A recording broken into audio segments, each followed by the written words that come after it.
UP board 2024 परीक्षा का time table जारी कर दिया गया है।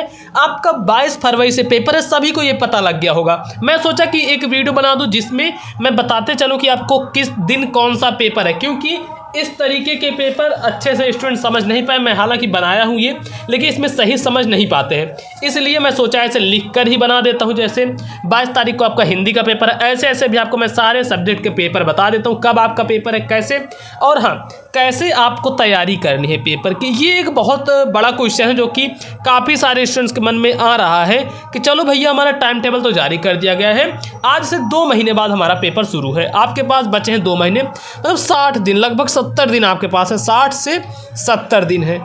पेपर है आपका 6 सब्जेक्ट हैं आपके लिए बचा है एक सब्जेक्ट के लिए ओनली एंड ओनली 10 दिन बचा है, 10 डेज बचे हैं। अब इन 10 दिनों में आप कैसे पेपर की तैयारी कर पाओगे तो वो मैं आपको बता दूंगा। देखो हम देखते चलते हैं किस दिन कौन सा पेपर है, और आपको अब अपना जो खेल कूद है ये सब चीज़ें बहुत कम करनी पड़ेंगी। 24 यहाँ पर देखो 22 फरवरी से आपका हिंदी का पेपर शुरू है, हिंदी का पेपर है 22 फरवरी को, ठीक है।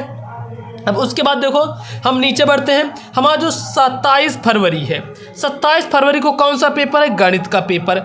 एक चीज़ क्या आप लोग यहाँ पर ध्यान दे पा रहे हो कि 22 के बाद 23, 24, 25, 26 मतलब 4 दिन का गैप है। 22 फरवरी के बाद 4 दिन के गैप के बाद आपका आ रहा है गणित का पेपर। मतलब गणित के पेपर के लिए आपको काफ़ी ज़्यादा समय मिल गया है कि आप गणित का पेपर बहुत अच्छे तरीके से कर पाओगे, ठीक है। बहुत ज़्यादा आपके लिए समय है, 4 दिन काफ़ी होता है।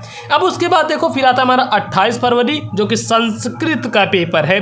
बहुत सारे बच्चे संस्कृत लिए रहते हैं तो उनका संस्कृत का पेपर कब है, 28 फरवरी को। 28 फरवरी को क्या है आपका संस्कृत का पेपर है। उसके बाद आते हैं हम 29 फरवरी को।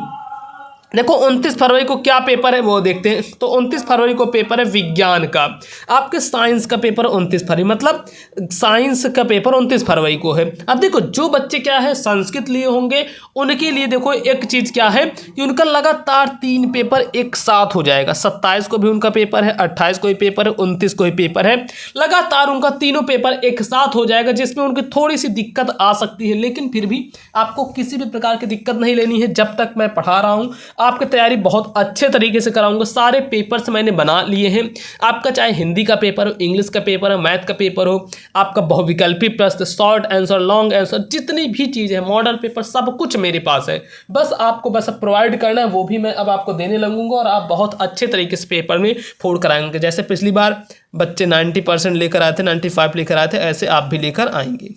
अब देखो फिर आता है 4 मार्च को। उसके बाद देखो डायरेक्ट आपके पास 29 के बाद कितना 1, 2, 3 दिन का आपको गैप मिल गया। फिर आता डायरेक्ट 4 तारीख को पेपर। 4 तारीख को कौन सा पेपर है, आपके अंग्रेजी का पेपर है, आपके इंग्लिश का पेपर है, ठीक।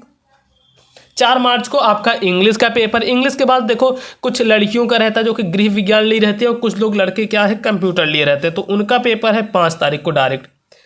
उनका पेपर कब है, 5 तारीख को। फिर उसके बाद देखो 6 तारीख को जो बच्चे कला लिए रहते हैं वो आर्ट लिए रहते हैं। देखो संस्कृत की जगह पर आर्ट लिए रहते हैं, तो आर्ट देखो जिन्होंने आर्ट लिया है उनके लिए काफ़ी अच्छा है, क्योंकि आर्ट है आपका 6 तारीख का। और आर्ट में मैं 2-3 चीज़ें सिर्फ होती हैं उसको बता दूंगा और आप वही तैयार करके चले जाओगे, पूरे नंबर लेकर आओगे। 100 अगर नंबर का है, 100 में से आपके 92 से 93 नंबर तो कहीं नहीं गए हैं। मैं ऐसी तैयारी करवा दूंगा जो अभी तक नहीं पढ़े, अगर अब से पढ़ाई करना शुरू कर दिए तो। अब देखो उसके बाद आता है हमारा 7 मार्च। 7 मार्च को क्या है आपका सामाजिक विज्ञान का पेपर है। 7 मार्च को कौन सा पेपर है, सामाजिक विज्ञान का पेपर। सामाजिक विज्ञान मतलब SST, सोशल साइंस, ठीक है, सोशल साइंस का पेपर आपका 7 मार्च को। तो ये सारे पेपर हैं जो कि आपको अच्छे से तैयार कर लेने हैं। और एक चीज़ 90% मतलब मोबाइल पर स्कूल। तो ये देखो ये जो PDF है, आपको सभी PDF जो चीज़ें मैं पढ़ाऊंगा टेलीग्राम पर मिल जाएगा। मोबाइल पर स्कूल जाकर आप लोग ज्वाइन कर लेना। इंस्टाग्राम यहाँ पर मैं क्यों बनाया हूँ, क्योंकि काफ़ी सारे स्टूडेंट्स को दिक्कत आती है कि भैया ये कैसे करें, ये कैसे करें, तो उनके लिए मैं सोचा कि डायरेक्ट इंस्टाग्राम की लिंक ही दे दूँ। यहाँ पर आप डिस्क्रिप्शन बॉक्स में जाओगे, इंस्टाग्राम की ID मिलेगी पीयूष मौर्य 1001, वहाँ पर जाकर आप फॉलो कर सकते हो, देख सकते हो, ये ऐसे आएगा, आप देख लेना, ठीक है। बाकी आप वीडियो को लाइक कर दें, चैनल पर नए हो तो भाई सब्सक्राइब कर लेना। कमेंट में बताना अगर आपको कहीं भी किसी भी प्रकार की प्रॉब्लम आए तो।